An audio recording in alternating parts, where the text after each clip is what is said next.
ഹനാൻ പറഞ്ഞ പഴയ കഥകൾ വീണ്ടും വോയിസ് ആയിട്ട് കുത്തിപ്പോകുന്നുണ്ട്. പലരും അത് ഇടുന്നുണ്ട്, പലരും അത് എൻജോയ് ചെയ്യുന്നുണ്ട്. നേരത്തെ എൻജോയ് ചെയ്തിട്ടുണ്ട്. ലോകത്തിൽ ഞാൻ മാത്രമാണല്ലോ ഇനിയിപ്പോൾ അങ്ങനെ ചെയ്താലും ചെയ്ത ഒരു പെണ്ണല്ലേ. ഓക്കെ, ശരി, ഓക്കെ, സെറ്റ്. ഞാനത് വേണ്ടെന്ന് വെച്ചുകൊണ്ടിരിക്കുകയായിരുന്നു, അതിനെപ്പറ്റി പ്രതികരിക്കുന്നില്ലെന്ന്. ഞാനൊരു കാര്യം ചോദിച്ചോട്ടെ. അല്ലാത്തവരോടൊക്കെ എടുത്ത് അവൾ ചാടുന്നല്ലോ, ഇത് സത്യമാണോ? നിനക്കൊക്കെ എന്തിൻ്റെ കേടാണ്? നാണമാകുന്നില്ലേ അത് പിന്നെയും കുത്തിപ്പൊക്കി എന്നെ പറ്റി ഇങ്ങനെ സംസാരിക്കാൻ? ഓക്കെ, ശരി, നിങ്ങളിങ്ങനെ സ്ഥാപിക്കുന്നവർ ഏതായാലും ഞാൻ എന്താ പറയുക, ദിവ്യമായിട്ടൊന്നും അങ്ങനെ ആവത്തില്ലല്ലോ. അപ്പം നിങ്ങളൊരു കാര്യം ചെയ്യും, അതിൻ്റെ ഉത്തരവാദിയെ നിങ്ങൾ കൊണ്ടുവന്നിട്ട് നിങ്ങൾ ബാക്കി കാര്യം ചെയ്യും. അല്ല ഇപ്പോൾ എനിക്ക് എന്താ പറയാൻ പറ്റുന്നത്? നിങ്ങൾ ഹോസ്പിറ്റലിൽ പറയുന്നു, അങ്ങനെ ചെയ്തെന്ന് പറയുന്നു. ഞാൻ ഇതിനെപ്പറ്റി ഒന്ന് പ്രതികരിക്കാതിരിക്കുമായിരുന്നു. കാരണം ഹനാൻ എൻ്റെ ഒരു സുഹൃത്തായിരുന്നു. പുള്ളിക്കാരി എങ്ങനെയാണ് ഇങ്ങനെ തിരിഞ്ഞെന്നും എനിക്കറിയില്ല.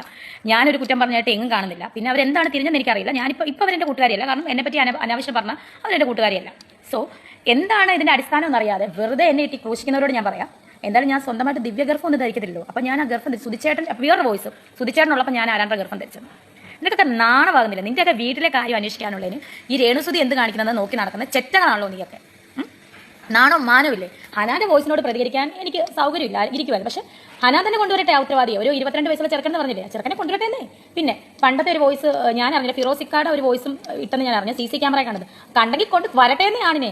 ആണില്ലാതെ പെണ്ണ് ഗർഭിണിയാകത്തില്ലല്ലോ, മനസ്സിലായി? കൊണ്ടുവാടാ, എല്ലാവരും കൊണ്ടുപോവാ. ഈ പറയുന്നവരെല്ലാം കൊണ്ടുപോയി ഉത്തരവാദിയെ അല്ലെങ്കിൽ ഉത്തരവാദികളെ. എന്നിട്ട് നമുക്ക് ഒരുമിച്ച് അങ്ങ് കേസ് കൊടുക്കാം. എന്തായാലും പീഡനമായിരിക്കുമല്ലോ അങ്ങനെയാണെങ്കിൽ തന്നെ, ഞാൻ അബോർഷൻ ആക്കണമെങ്കിൽ. അച്ചോ, എന്റെ പൊന്ന് രേണുസുതിയെ, ഇങ്ങനെ വന്ന് ഈ സോഷ്യൽ മീഡിയയിൽ വന്നിട്ട് ആരോടാണ് ഈ പറയുന്നത്? നിങ്ങൾ ഈ വക വർത്താനങ്ങളൊക്കെ പറയേണ്ടത് ഹനാനോടല്ലേ? കാരണം ആരോപണം ഉന്നയിച്ചത് ഹനാനാണ്. നിങ്ങൾക്ക് ഗർഭമുണ്ടാക്കുന്നതും ഗർഭം അലസിപ്പിച്ചതും അത് തപ്പി നടക്കലും ഇനി ആ ഗർഭം ഉണ്ടാക്കിയ ഒരാളെ തപ്പിക്കൊണ്ട് വരുന്നതുമാണോ മറ്റുള്ള ആൾക്കാരുടെ ജോലി? ഇതൊക്കെ ആരോപിച്ചതാരാ? ഹനാനല്ലേ? ഈ വക ചോദ്യങ്ങളും ഈ വെല്ലുവിളിയും ഒക്കെ കൊടുക്കേണ്ടത് ആ ഹനാനല്ലയോ? അല്ലാതെ ഇതൊക്കെ കേട്ടിട്ട് റിയാക്ട് ചെയ്ത ആൾക്കാരുടെ മണ്ടയ്ക്കോട്ടാണോ കുതിര കയറാൻ വരുന്നത്? അവർ ചോദിച്ചത് എന്താണ്? ഇപ്പം അവർ ആ വീഡിയോയിൽ ചോദിക്കുന്നുണ്ടായിരുന്നു. അവർ പറഞ്ഞത് ശ്രദ്ധിച്ച് കേൾക്കുക. അവർ പറഞ്ഞത് നിങ്ങൾക്കെതിരെ റിയാക്ഷൻ വീഡിയോ ചെയ്യുന്നവരടുത്ത് നിങ്ങൾ കുരയ്ക്കുന്നുണ്ടല്ലോ, ചെറിയ ഒരു വാക്കാരെങ്കിലും പറഞ്ഞാൽ ഉടനെ നിങ്ങളൊരു വീഡിയോയുമായിട്ട് വരും, തെറിവിളിയുമായിട്ട് വരും. അങ്ങനെ പറയുന്ന നിങ്ങൾ എന്തുകൊണ്ട് ഹനാനെതിരെ പ്രതികരിക്കുന്നില്ല എന്നാണ് അവർ ചോദിച്ചത്. എന്നിട്ട് അടുത്ത മറുപടിയുമായിട്ട് വീണ്ടും വന്നിരിക്കുകയാണ് ഈ ചോദ്യം ചോദിച്ചവരോട്. ഇവർക്കല്ലഹേ നിങ്ങൾ മറുപടി കൊടുക്കേണ്ടത്.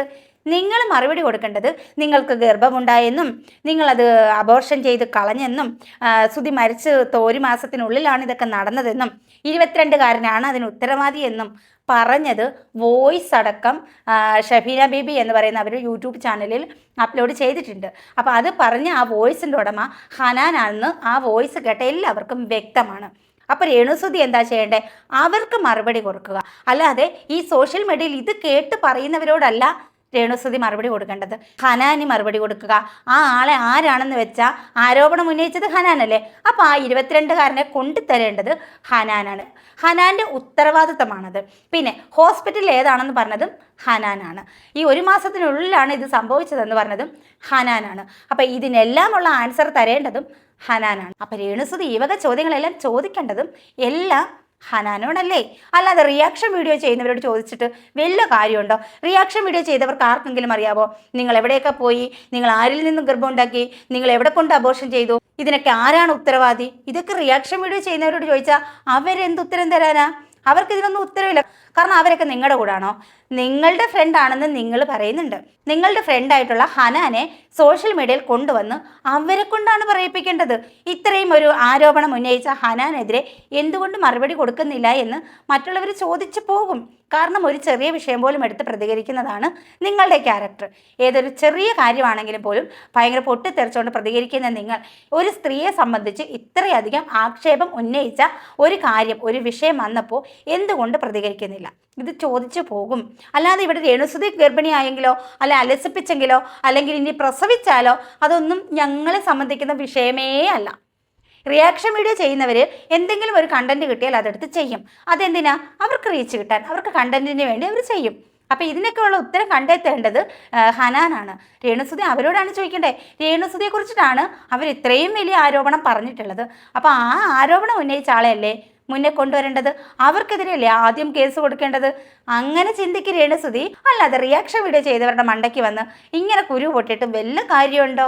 ഷെടാ, ഇതിപ്പോൾ ഈ റിയാക്ഷൻ വീഡിയോ ചെയ്ത ആൾക്കാർ ഈ ഗർഭവും അലസിപ്പിക്കലും ഇനി അതിന് ഉത്തരവാദിയായ ആൾക്കാരെ കൂടി കൊണ്ട് കൊടുക്കണമല്ലോ എന്ന് പറയുമ്പം ഇതൊന്നും ഞങ്ങളുടെ പണിയല്ല ഹേ.